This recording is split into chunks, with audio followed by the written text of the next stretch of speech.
In a quaint, secluded village that seemed to belong more to the wild woods and creeping vines than to any man-made map, lived a young girl named Ella, aged 11. The village, with its modest charms, withered wooden huts, and rustling whispers of the forest, was home to her and her maternal aunt, Clara. Ella's days were spent amidst the tall trees and meandering streams that carved the land.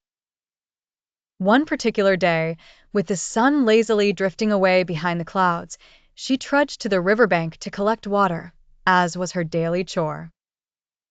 The silver gurgling waters seemed more talkative that day, chattering secrets she couldn't quite make out. Suddenly, as she dipped the clay jar into the river, she noticed something extraordinary. The water responded, swirling in impossible formations and sparkling with an ethereal light that painted waves of blue across her wide eyes. Her heart hammered in her chest, torn between awe and terror. What was happening? Her hands trembled as droplets danced around her fingertips, as if obeying an unspoken command.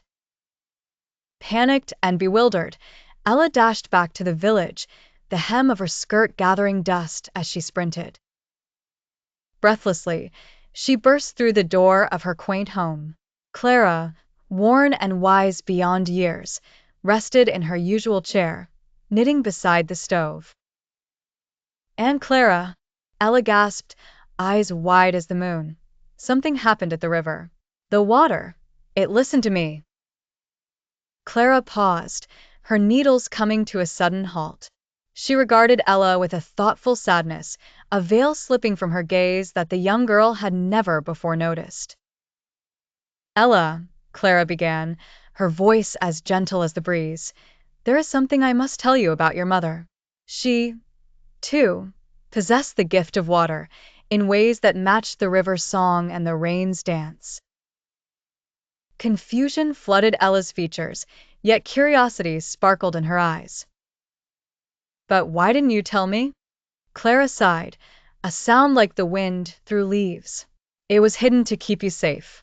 The world doesn't understand such gifts, and there are those who seek to claim what isn't theirs to hold." Confusion turned to determination as Ella took in her aunt's words. She knew then a new path lay ahead, a journey of not hiding but embracing her powers, learning more about them, just as her mother might have wanted. In the heart of the village, unnoticed by those around her, Ella began to realize the world was larger and stranger than she'd ever imagined. It was a world filled with mystery, and a world that now opened to her, as vast and deep as the river's own flowing waters.